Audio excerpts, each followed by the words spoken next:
Hello everyone, very good evening. ये एक update देना था। आइए देखते हैं चार्ट पे। मैंने गोल्ड के बारे में आप लोगों को सभी को बताया था कि गोल्ड जो है आज पिकअप लेगा और ये 9700 9700 आने की आज ये पोटेंशियल रखता है। तो देखिए, गोल्ड ने जो है आज लो बनाया 95802, और यहीं पे मैंने मेरे ग्रुप को बता दिया था, मतलब जो भी मेरे कमोडिटी वाले हैं, कि गोल्ड में आई बिलीव के करेक्शन जो है वो खत्म हो चुका है। एंड एंड यहाँ से जो है गोल्ड में एक पिकअप आनी चाहिए, और ये अगर ये पिकअप आती है आज ही तो ये 97,000 की तरफ निकलेगा। इसका अल्टीमेट टारगेट होगा ये वाला, ये जो ब्लैक लाइन है ना, 99,300 400 के करीब, और हो सकता है इसको भी पार कर जावे। तो एट प्रेजेंट ये 96,340 पे फिलहाल गोल्ड आया हुआ है। और मैंने ये भी कहा था कि क्रूड जो है वो आज अगर इसने डिप दिया तो ये पर्पल लाइन का सपोर्ट लेने के लिए ये आएगा। ठीक है, तो मैंने ये भी मेरे ग्रुप में मेंशन किया हुआ था अभी कुछ देर पहले कि डिप, क्रूड में एक डिप आनी चाहिए, एक एक 80 से 100 पॉइंट की। अगर जो लोग जो लोग को प्रॉब्लम ना हो वो लोग कंटिन्यू रख सकते हैं अपनी कॉल की पोजीशन, या फिर इसमें से निकल जाइए। और 58 के नीचे जैसे आता है 57, 57 50 60 70 के आसपास जो है, आप नजदीक का कोई कॉल ले सकते हैं, ताकि एक ही कॉल में आपका पूरा पैसा रिकवर हो जाए। ठीक है, तो ये फिलहाल दो चीज जो है वो मैंने कही थी, जो मतलब सही साबित हुई। कल आप लोगों को याद होगा मैंने एबी कैपिटल के बारे में आप लोगों को कहा था कि ये स्टॉक आने वाले 3 दिनों में क्यों गिरना चाहिए, और इसकी गिरावट की शुरुआत जो है वो आज से होनी चाहिए।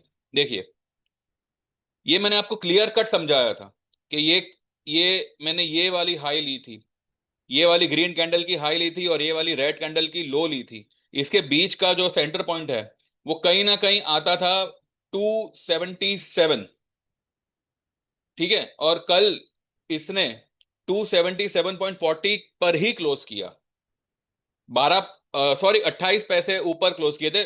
277.12, 12 या 15 कुछ, इस रेंज का 50% आता था। और मैंने यही कहा था कि आज से जो है इस स्टॉक में गिरावट की शुरुआत आप देखोगे।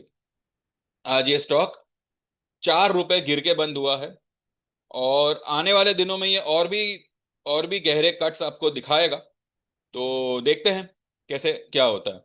मीनवाइल गोल्ड में वी आर लॉन्ग।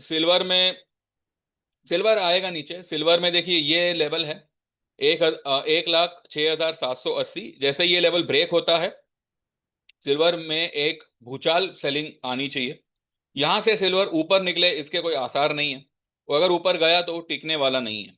ठीक है, तो मुझे लगता है कि सिल्वर में अगर जिसकी सेल पोजीशन है, भले आप मेरे क्लाइंट्स हो ना हो बात की बात है, तो सेल पोजीशन एक अपने एक स्टॉप लॉस को ट्रेल करके you can continue with your sell position. Gold में अगर किसी का सेल है तो भैया सेल में मत रहिएगा, निकल जाइएगा। और क्रूड में 58 5800 से लेके 5750, this is going to be the big big big support and big big buy level. तो जैसे ही ये लेवल पे क्रूड किसी भी लेवल से जो है टर्न मार सकता है। ठीक है, तो ठीक है, देखते हैं। फिलहाल तो ये चीज थी, एंड ये चीज अब क्योंकि हुई तो मुझे लगा कि इसका अपडेट आपको दे देना चाहिए। बाकी डाउ फ्यूचर्स, चलिए डाउ फ्यूचर्स देखते हैं। डाउ फ्यूचर्स 200 पॉइंट ऊपर है। Europe markets are up by 1.5%, और हमारा निफ्टी 25 पॉइंट ऊपर है।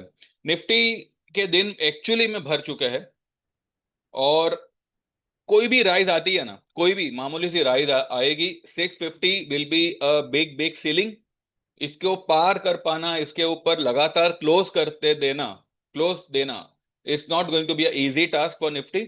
सो आई बिलीव अगर किसी की सेल पोजीशन है तो डो नॉट वरी। एक एक रिस्क ज्यादा से ज्यादा इस लेवल से एक 100 सवा 100 पॉइंट का होना चाहिए। और 100 सवा 100 नहीं, ज्यादा ही मतलब होगा, क्योंकि निफ्टी क्लोज हुआ है 475। हाँ तो ठीक है। वही मतलब 100 100 100 सवा 100 पॉइंट का एक रिस्क होना चाहिए। 125 150 पॉइंट के आसपास 650, 25 650, this is going to be a big ceiling. अगर किसी रीजन से किसी भी news, irrespective of the news, अगर वो लेवल के आसपास भी अगर निफ्टी आवे, that is going to be a big big selling opportunity. तो और आपका स्टॉप लॉस भी वही रहेगा जहां पे आप सेल करोगे, उसी उसी के आसपास के एक एक 40-50 पॉइंट का स्टॉप लॉस लगा दीजिएगा closing basis, and continue with your sell position. बाकी भाई देखो, जिसको तेजी लग रहा है they can continue with their तेजी, एंड मुझे उसमें कोई गिला शिकवा नहीं है। मैं ये भी नहीं कहूंगा कि आप क्यों ये ऐसा कर रहे हो भाई, देखो सबके अपने अपने मंतव्य होते हैं। तो मुझे जो मतलब फील हुआ, जो लगा, वो मैंने यहाँ पे बता दिया। बाकी सब अपने अपने मर्जी के मालिक हैं, ठीक है। चलो, thank you very much, bye bye, take care and have a good night, bye bye.